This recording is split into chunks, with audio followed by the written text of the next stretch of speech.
কিন্তু তাদের গ্রামে এত বড় একটা প্রতিষ্ঠান হবে, সেই প্রতিষ্ঠান সারা বাংলাকে শুধু নয়, একদিন আল্লাহ চাইলে সারা ভারতবর্ষকে আলোকিত করবে। এই অপেক্ষায় তারা বিদেশ থেকে তাদের হৃদয়টা এই আপনার কেওসা গ্রামে পৌঁছে দিয়েছেন। এই গ্রামের ভিতরে তারা আছে, এই গ্রামে তারা তাদের মনটা আজকে লেগে আছে। আমরা সব খবর পাচ্ছি, তারা স্বতঃস্ফূর্তভাবে আজকে সহযোগিতা করছে।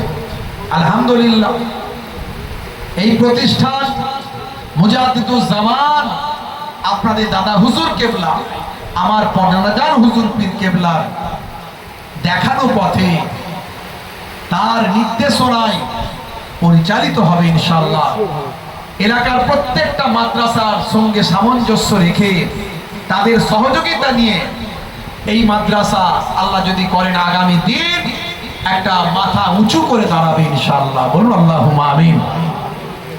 আর আমরা তো একটা উপলক্ষ কেবলমাত্র আমার ওই মৌলানা গিয়াসউদ্দিন সাহেব বলছিলেন না, আসলে এই সব কাজগুলোর প্রতি আমার আগ্রহ অনেক আগে থেকে, যে কিছু করে যেতে হবে। দিনের কাজ, ইসলামের কাজ, মানুষের কাজ, দেশের কাজ, দশের কাজ, যে কাজের দ্বারাই সমাজের মানুষ উপকৃত হবে, এই কাজগুলো কিছু করতে হবে। তাই আমরা কেবলমাত্র একটা উপলক্ষ, উদ্যোগী করা।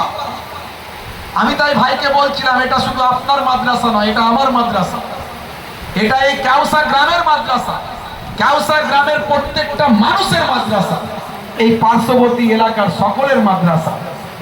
এই মহিলা মাদ্রাসা ইনশাআল্লাহ একটু আলাদাভাবে মাথা উঁচু করবে বলে আমরা আশা রাখছি আগামী দিন। আলহামদুলিল্লাহ, সেই প্রতিষ্ঠানে আল্লাহ রাব্বুল আলামিন কবুল করেছেন। মজলিস আমাদের মোটামুটি ভর্তি হয়ে গেছে, অনেক মানুষ খাওয়া দাওয়া করে আসতে পারেননি, আল্লাহ পানি দিয়েছেন, আল্লাহ কবুল করে নিয়েছেন, এলাকাকে ঠান্ডা করে দিয়েছেন।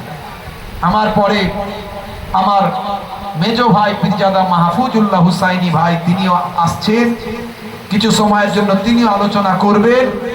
তারপরে আমার ওয়ালেদ সাহেব ফুরফুরা শরীফ ছোট হুজুর পীর কেবলা রহমাতুল্লাহ আলাইহের সুযোগ্য জামাতা, মায়াপুর পীরনগরী হুজুর পীর কেবলা রহমাতুল্লাহ আলাইহের সুযোগ্য বড় সাহেব জাদা শাইখুল হাদিস উস্তাজুল আসাতেজা হরিদখোলা হুজুর পীর কেবলা মাদ্দাজিল্লাহুল আলী হুজুর কেবলা এসে হাজিরা দিয়েছেন। তিনি ইনশাআল্লাহ ভিত দেবেন, দু একটি কথা বলে দোয়া করবেন। তো আলহামদুলিল্লাহ, আজকের এই পাক মাহফিলের কত দরজা, কত মর্তবা। এই পবিত্র রবিউল আউয়াল মাসে এত আলেম ওলামাদের নিয়ে আমরা বসেছি। হে তরুণ যুবকেরা, হে আমার বন্ধুরা, হে আমার মুরব্বিয়ানেরা, আল্লাহর কোরআনের কত মর্যাদা। আপনার বাচ্চাটা আল্লাহর কোরআন মাজিদ শিখবে, আপনার কন্যাটি আল্লাহর কোরআন মাজিদ শিখবেন। হে তরুণ যুবকেরা, মডার্ন এডুকেশন শিখবেন, মাধ্যমিক লেভেলের বা আমার উচ্চ মাধ্যমিক বা আমার শিক্ষা পরিষদ যে মাদ্রাসা বোর্ড, সেই বোর্ড বৌদ্ধ শিক্ষা পরিষদ, এই পরিষদের সিলেবাস নিয়ে পড়াশোনা করবেন। তার সঙ্গে সঙ্গে কোরআনের জ্ঞান, হাদিসের জ্ঞান, নীতি নৈতিকতার জ্ঞান। হে তরুণ যুবকেরা, এমন ভাবে গাইডলাইন দেওয়ার চিন্তা ভাবনা আছে আমাদের, যে আগামী দিন ওই আপনার ঘরের বাচ্চাটা আগামী দিন ডাক্তার হতে পারবে, জয়েন্ট এন্ট্রান্স দিয়ে কোয়ালিফাই হতে পারবে। আমার আল্লাহ তাআলা এই গ্রাম থেকে বাচ্চাদের ডাক্তারি হওয়ার পর্যন্ত সুযোগ করে দেন। বলুন আল্লাহুম্মা আমিন। আপনার ঘরের মেয়ে যদি ডাক্তার না হয়, তাহলে হাজারো মহিলার সম্মান বাঁচবে কি করে? আপনি তো আপনার মেয়েটাকে যখন ট্রিটমেন্ট করতে যান তখন খোঁজেন, মেয়ে ডাক্তার হবে না, পুরুষ ডাক্তারের কাছে আমার মেয়ে লজ্জা পায়, মেয়ে ডাক্তার হবে না, তো মেয়ে ডাক্তার কি আকাশ থেকে আসবে না তৈরি করতে হবে? জোরে বলে, মেয়ে ডাক্তার বানাতে হবে। তা এই কে বললো মাদ্রাসা থেকে ডাক্তার করা যাবে না? সঠিক গাইডলাইন, সঠিক শিক্ষা, সঠিক সিলেবাস, সঠিক পরিকাঠামো আর শৃঙ্খলাবদ্ধভাবে যদি আপনি পরিচালনা করেন, আপনার ঘরের মেয়েটা মাধ্যমিক, উচ্চ মাধ্যমিকে স্টার নাম্বার নিয়ে নেট কোয়ালিফাই করে ডাক্তারিতে তারা চান্স পেয়ে যাবে ইনশাআল্লাহ। হে তরুণ যুবকেরা, হে রেখে দিন বাবা, জেনে রেখে দেন আপনার মেয়েটা আলেমের দিন হবে। আলেমদের সম্মান কত, কোরআনের জ্ঞান থাকবে, এই কোরআনের জ্ঞানের ইজ্জত কত। হে তরুণ যুবকেরা, হে আমার মুরব্বিয়ানেরা, কিতাবের মধ্যে দেখতে পাওয়া যায় ওয়াল্লাযিনা উতুল ইলমা দারাজাত, কিতাবের মধ্যে দেখা যায়। হে মুসলমান, একটুখানি লক্ষ্য করুন, তোমাদের মধ্যে ডাক্তার উচ্চ মর্যাদার অধিকারী নয়, তোমাদের মধ্যে মাস্টার উচ্চ মর্যাদার অধিকারী নয়, তোমাদের মধ্যে অ্যাডভোকেট উচ্চ মর্যাদার অধিকারী নয়। তবে মনে রাখবে, যারা তোমরা ইমানদার, শুনে রাখো, ডাক্তার হোক, ইঞ্জিনিয়ার হোক আর মাস্টার হোক, তার মধ্যে যদি আল্লাহর কোরআনের জ্ঞান থাকে, সেই আলেমে হাক্কানিটা সর্বাপেক্ষা উচ্চ মর্যাদার অধিকারী। জোরে হবে না? বন্ধুরা আমার, তরুণ যুবকেরা আমার, আলেমে হাক্কানিদের কি সম্মান! যাদের মধ্যে কোরআনের জ্ঞান আছে, যাদের মধ্যে হাদিসের জ্ঞান আছে, যাদের মধ্যে বিভিন্ন মাসলা মাসাইলের জ্ঞান আছে, যাদের মধ্যে নীতি নৈতিকতার জ্ঞান আছে, যাদের মধ্যে দুনিয়াবি এডুকেশন এবং ইসলামী এডুকেশন, মডার্ন এডুকেশনের জ্ঞান আছে। হে তরুণ যুবকেরা, আপনার সন্তানটা যদি আলেম হয়, হে জওয়ান যুবকেরা, আল্লাহর নবী জানিয়ে দিয়েছেন, আনা খাতামান নাবিয়িনা লা নাবিয়্যা বাদি, আমি হলাম শেষ নবী, আমার পরে আর কেউ নবী আসবে না। তবে মনে রাখবে, কিয়ামত পর্যন্ত নবী না এলেও নবীদের ওয়ারিস কিয়ামত পর্যন্ত আসতে থাকবে। আল উলামা ওয়ারাসাতুল আম্বিয়া, নবীদের ওয়ারিস আছে। তারা কারা? তারা হলেন প্রকৃত আলেমে হাক্কানি, সঠিক শিক্ষায় শিক্ষিত। একমাত্র কোরআন হাদিসের জ্ঞান যদি আপনার মধ্যে না থাকে, আপনি অন্যায় করতে গেলে বুকটা কাঁপবে। যদি কোরআনের জ্ঞান থাকে, হাদিসের জ্ঞান থাকে, সঠিক শিক্ষায় শিক্ষিত, কোন মৌলানা মৌলবী অন্যায় কাজ করছে, সে বিপদগামী হয়ে গেছে, তার মধ্যে সঠিক শিক্ষা নাই। কিন্তু এমন আপনি 99% আলেম ওলামাদের দেখবেন যারা বিপদগামী নয়, যারা কোনোদিন কুসংস্কারের মধ্যে নাই, যারা কোনো দেশের দশের ক্ষতি করার মধ্যে নাই, যারা কোনো অপরাধে যুক্ত নয়, কারণ তাদের মধ্যে কোরআন হাদিসের জ্ঞান আছে। হে তরুণ যুবকেরা, আলেমদের কি সম্মান! আল্লাহর কোরআনের ইলম যার মধ্যে আছে, হাদিস পাকের ইলম যার মধ্যে আছে, কি সম্মান! হে তরুণ যুবকেরা, হে আমার মুরব্বিয়ানেরা, আল্লাহর নবী সোনার জবানে জানিয়ে দেন, হে দুনিয়ার মানুষ শুনে রেখে দাও, মান জালাসা আলেমান ফাকান্নামা জালাসানি, যে আলেমে হাক্কানির মজলিসে গিয়ে বসলো, সে যেন আমি দয়ার নবী, আমি ময়ার নবী রাহমাতুল লিল আলামিন আমার মজলিসে বসলো। মান সাফাহা আলেমান ফাকান্নামা সাফানি, যে আলেমে হাক্কানির সঙ্গে মুসাফাটা করলো, সে যেন আমি দয়ার নবী আখিরি জামানার পয়গম্বরের সঙ্গে মুসাফাখানা করলো। মান যারা আলেমান ফাকান্নামা যারানি, যে আলেমে হাক্কানির সঙ্গে মুলাকাত করলো, দেখা করলো, মুলাকাত করলো, সে যেন আমি আখিরি জামানার পয়গম্বর দয়ার নবীর সঙ্গে মুলাকাত করলো। জোরে হবে না? আপনার সন্তানটা যদি, আপনার কন্যাটা যদি আলেম হয়ে যায়, একদিকে দুনিয়াবি এডুকেশন আর একদিকে মডার্ন এডুকেশনের সঙ্গে ইসলামিক এডুকেশন, সে আলেমা হয়ে গেল, সে একজন আলেমা হয়ে গেল, তার মর্যাদা আল্লাহর দরবারে অনেক। বুঝতে পারছেন? একদিকে যেমন দুনিয়াবি দিক থেকে এগোতে পারবে, আর একদিকে তার মধ্যে কোরআন হাদিসের জ্ঞান আছে। কত মর্যাদা আল্লাহ দান করেছে। আলেম ওলামারা সব সেই বিষয়ে আলোচনা করেছে, আমি বিস্তারিত আলোচনা করতে চাইছি না। হে তরুণ যুবকেরা, হে আমার বন্ধুরা, শুনে রেখে দিন বাবা, জেনে রেখে দেন, চার ইমামের এক ইমাম হযরত ইমাম আবু ইউসুফ রাহমাতুল্লাহ আলাইহি, মস্ত বড় ইমাম। বন্ধুরা আমার শোনেন, একজন যোগ্য আলেম, পৃথিবী বিখ্যাত ইমাম হযরত ইমাম আবু ইউসুফ রাহমাতুল্লাহ আলাইহি হুজুরকে দাওয়াত করেছে বাদশা হারুন আর রশিদ। বাদশা হারুন আর রশিদ দাওয়াত করেছে হুজুরকে। হে তরুণ যুবকেরা, আলেমদের সম্মান বেশি না কম? যদি বলেন ইমাম সাহেবের মাইনে কম। কত মাইনে বলেন? ইমাম সাহেবের মাইনে কত? 5,000, 6,000, 7,000, তাই তো? তার উপরে আবার বড় বড় কথা। ইমাম সাহেব, মুরগি জবাই করতে দেরি হয়ে গেছে, আমার ছেলেটা গিয়ে আধ ঘন্টা দাঁড়িয়েছিল, জানেন তো আমি কে? আমি মসজিদ কমিটির অমুক, টিকিট কেটে পাতা গুটিয়ে বাড়ি পাঠিয়ে দেবো। বাপরে বাপ, আছে না নাই? একে 6,000 টাকা মাইনে, আবার বলছে নাকি 2,000 না ভাতা পাই, তার জন্য নাকি মাইনে বাড়বে না। ইমাম সাহেবেরও সংসার ধর্ম আছে না নাই বলেন? তার বউ তো বলে, কই গো, আমার জন্য একটা ভালো শাড়ি আনবে না?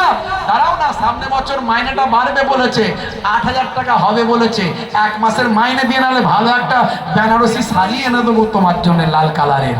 দেখা গেল বাড়া তো দূরের কথা, ইমাম সাহেব বলছে, ইমাম সাহেব আপনি তো ভাতা পাচ্ছেন, মাইনে বাড়িয়ে কি হবে, বরং 2,000 কমিয়ে দিই। বলে উনি সর্বনাশ, সে কি আছে না নাই? জুম্মার দিনে ইমাম সাহেব যখন দোয়া করবে, তার আগে 100 টাকা হাতে গুঁজে দিয়ে বলছে, আমার ছেলে বড় চাকরি পেয়েছে ইমাম সাহেব, জানেন তো, 70,000 টাকা মাইনে, সোমবারের দিনে জয়েন করবে, একটু খাসভাবে দোয়া করবেন যেন ঠিকঠাক ভাবে কাজ হয়, কোনো অসুবিধা না হয়। তার জন্য ইমাম সাহেব দোয়া করছে, আল্লাহ গো সবই ঠিক আছে, আমাদের অমুক সাহেবের ছেলে চাকরি পেয়েছে, আল্লাহ তুমি ভালোভাবে ঠিকঠাক করে দাও, কিন্তু মাইনেটা যেন আমার মতো হয়। রাগ হবে না? হবে না? খালি বলে ইমাম সাহেব টিকিট কেটে পাতা গুটিয়ে বাড়ি পাঠিয়ে দেবো, টিকিট কেটে পাতা গুটিয়ে বাড়ি পাঠিয়ে দেবো। এমন এমন জায়গা আছে না নাই যে 2 মাস 4 মাস 6 মাসও ইমাম সাহেব টেকে না, আসে আর যায়। মানে কমিটির লোকের এমন অবস্থা, ইমাম সাহেব টেকাতে পারে না। তা একদিন একটা খাতারনাক ইমাম সাহেব এসছে, বুঝতে পারছি, সে আগে থেকে সব জেনে শুনে বুঝে এসছে যে বেশি দিন তো আমার এখানে টক টাইম নাই, ভ্যালিডিটি কম, তো অল্প দিনের ভ্যালিডিটিতে যা ছক্কা মারার মারতে হবে, তো অল্প দিনের জন্য এসেছে, সে বুঝে সুঝিয়ে এসেছে। কিছুদিন যেতে না যেতে গন্ডগোল চালু। ইমাম সাহেব জানেন তো আমি কে? টিকিট কেটে পাতা গুটিয়ে বাড়ি পাঠিয়ে দেবো। বলে আমি জানি, টিকিট কেটে পাতা গুটিয়ে বাড়ি পাঠানো আপনারা এখানকার লোক, আমার জানা আছে, তো জেনে শুনিয়ে এসেছি, আর আমিও একটা ব্যবস্থা নিয়েছি। বলে কি ব্যবস্থা? আপনি আবার কি ব্যবস্থা নিয়েছেন? বলবো। বলে বলো বলো। বলে যে কদিন নামাজ পড়িয়েছি ওযু আমি করিনি। সামলা এবার ঠেলা, বুঝতে পারছি ভাইরা আমার। হে তরুণ যুবকেরা, সেই ইমামরা অল্প পয়সা হলেও মনে তাদের শান্তি আছে না নাই? কোনদিন শুনেছেন যে ইমাম সাহেব দুঃখ করেছে, আল্লাহ গো এবেলা খাওয়া হলো নি, সংসার চলে না, বলেছে কোনোদিন?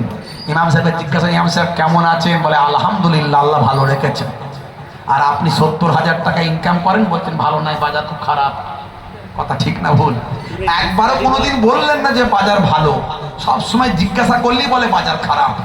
এত কেনা বেচা হচ্ছে, এত দোকানদানি চলছে, বরকত নাই।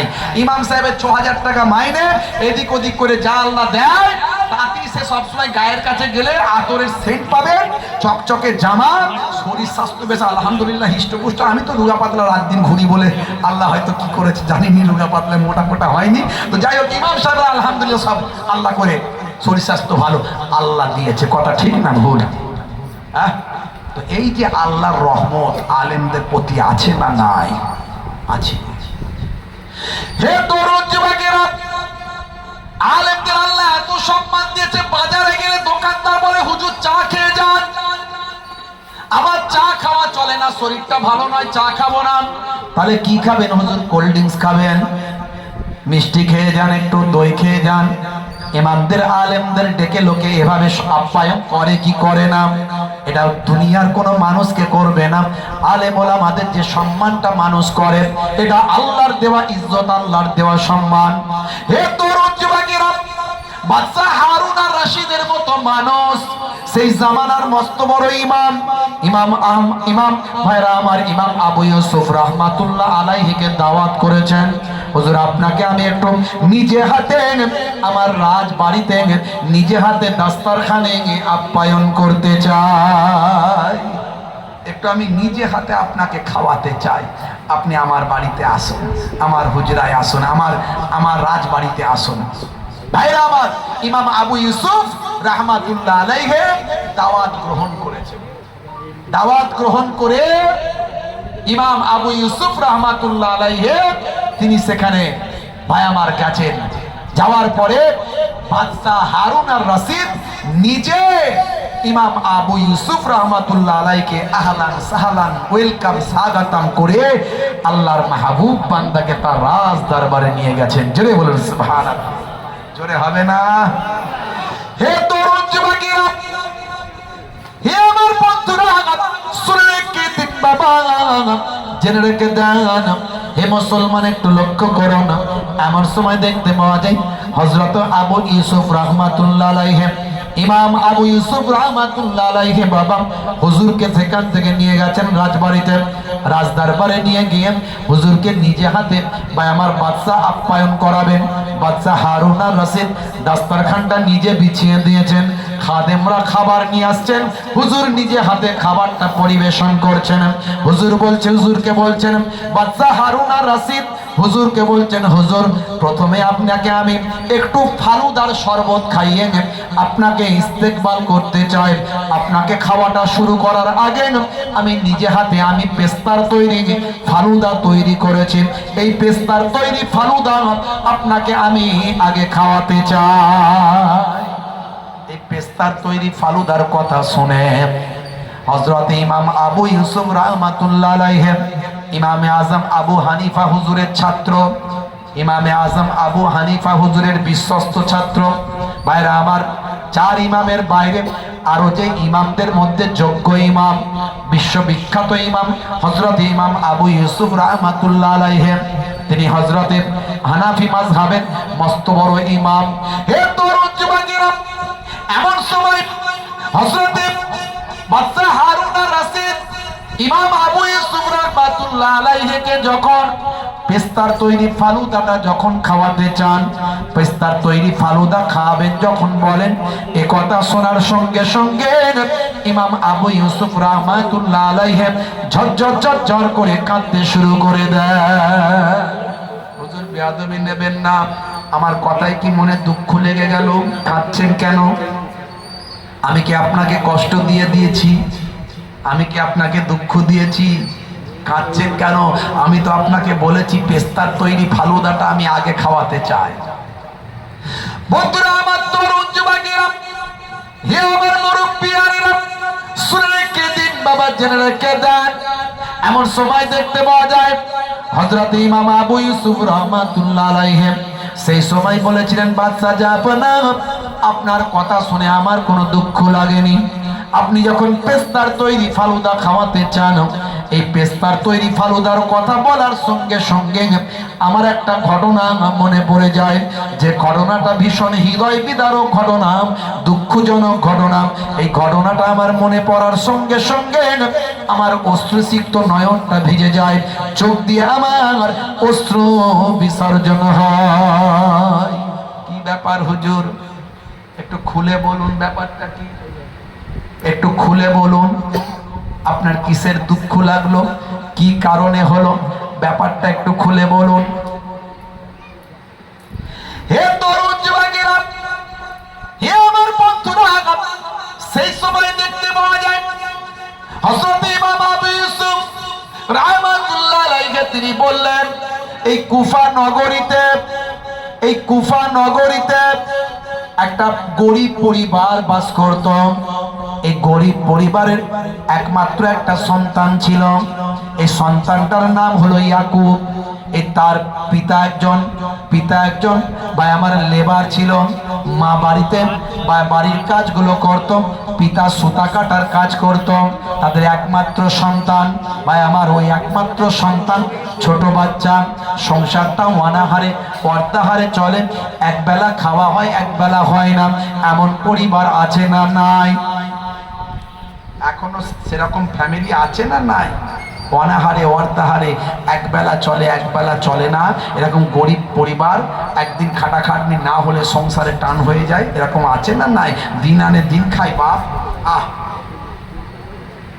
হে তরুণ যুবকেরা, হে আমার বন্ধুরা, এই কুফা নগরীতে এইরকম একটা পরিবার ছিল, যে পরিবারের একমাত্র সন্তান একটা ছিল, এইমাত্র একটু বড় হয়েছে, গুটি গুটি পায়ে হাঁটতে পারছে, একটু দৌড়াদৌড়ি করে, একটু কিশোর বয়স হয়েছে, কিন্তু সেই পরিবারের অনাহারে অর্ধাহারে দিন কাটে।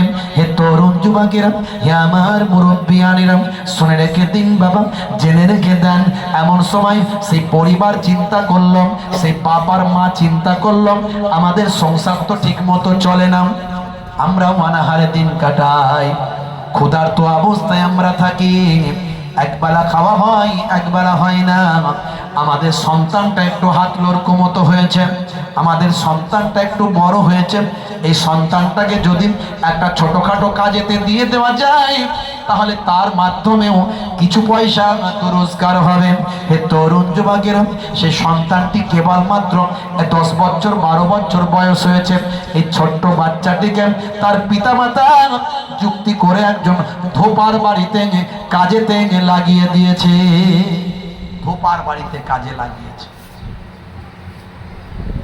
ওই ধোপার বাড়িতে কাজে লাগিয়ে ধোপাকে বলেছে, ভাই তুমি তো আমার পরিচিত লোক, আমার পরিচিত মানুষ, আর আমার কলিজার টুকরা একমাত্র সন্তান, যার শিক্ষার বয়স, পড়ার বয়স, কিন্তু আমার অনাহারে অর্ধাহারে দিন চলে, সংসার ঠিক মতো চলে না, একদিন কাজ না হলে ঠিক মতো খাওয়া দাওয়া হয় না, তো তোমার তো কারবার ভালো, তা আমার সন্তানটাকে হাত লড়কো মতো টুকটাক একটু কাজ করাবে, বেশি পরিশ্রম দিও না, ছোট বাচ্চা পারবে না, আর মাসের শেষে যা তোমার মনে হয় একটু মাইনে যেটুকু পারবে দেবে, সেটা আমাদের কাজে লাগবে। বলে ঠিক আছে ভাই, অসুবিধা নাই, ঠিক আছে, অসুবিধা নাই। হে তরুণ যুবকেরা, হে আমার বন্ধুরা, শুনে রেখে দিন বাবা, জেনে রেখে দেন। হে মুসলমান, একটু লক্ষ্য করুন, এমন সময় দেখতে পাওয়া যায় ওই ধোপার বাড়িতে প্রথম দিন মা আমার বাচ্চাটিকে ভালো করে সাজিয়ে গুছিয়ে দিলেন, মাথাটা আঁচড়ে দিলেন, ভালো পোশাকটা পরিয়ে দিলেন। বাপ আমার নিয়ে গেলেন, টুক টুক টুক টুক টুক টুক টুক টুক করে ওই ধোপার বাড়িতে গিয়ে কাজেতে লাগিয়ে দিয়েলেন। বাবা বাচ্চা করে হাত বুলিয়ে, মাথায় গায়ে হাত বুলিয়ে দিয়েলেন। হে তরুণ যুবকেরা, দ্বিতীয় দিন থেকে রাস্তাটা দেখি